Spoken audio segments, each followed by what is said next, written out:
വയനാട് ചെമ്പ്ര വനസംരക്ഷണ സമിതിയിലെ സാമ്പത്തിക തിരിമറിയിൽ വിശദമായ അന്വേഷണത്തിന് ഉത്തരവിട്ട വനം വകുപ്പ്. വനം വിജിലൻസ് മേധാവിയുടെ നേതൃത്വത്തിൽ 7 സംഘത്തെ അന്വേഷണത്തിനായി നിയോഗിച്ചു.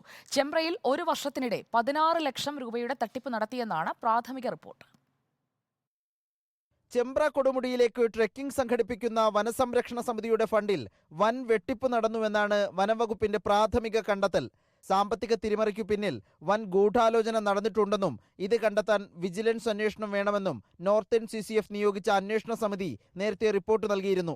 കീഴ് ജീവനക്കാർക്ക് മാത്രമായി ഇത്രയും തുകയുടെ ക്രമക്കേട് നടത്താൻ കഴിയില്ലെന്നും റിപ്പോർട്ടിലുണ്ട്. ഇതിന് പിന്നാലെയാണ് വിശദമായ അന്വേഷണത്തിന് വനംവകുപ്പ് നിർദ്ദേശിച്ചത്. വനം വിജിലൻസിനാണ് അന്വേഷണ ചുമതല. വനം വിജിലൻസ് APCCF L ചന്ദ്രശേഖർ IFSന്റെ നേതൃത്വത്തിൽ 7 അന്വേഷണ സംഘത്തെയും നിയോഗിച്ചു.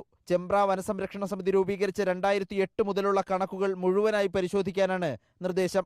തട്ടിപ്പിന് പിന്നിലെ ഗൂഢാലോചനയും പ്രത്യേക സംഘം അന്വേഷിക്കും.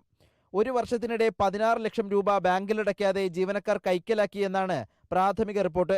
നടപടി ഉണ്ടാകുമെന്ന് ഭയന്ന് ജീവനക്കാർ 16 ലക്ഷം രൂപ തിരിച്ചടച്ചിരുന്നു. ഒരു ദിവസം 1 ലക്ഷം രൂപയോളം വരുമാനമുള്ള ചെമ്പ്രയിൽ കോടികളുടെ തിരിമറി നടന്നിട്ടുണ്ട് എന്നാണ് വനംവകുപ്പിനും വനമന്ത്രിക്കും ലഭിച്ച പരാതി. Reporter Adil Palode, in reporter, Thiruvananthapuram.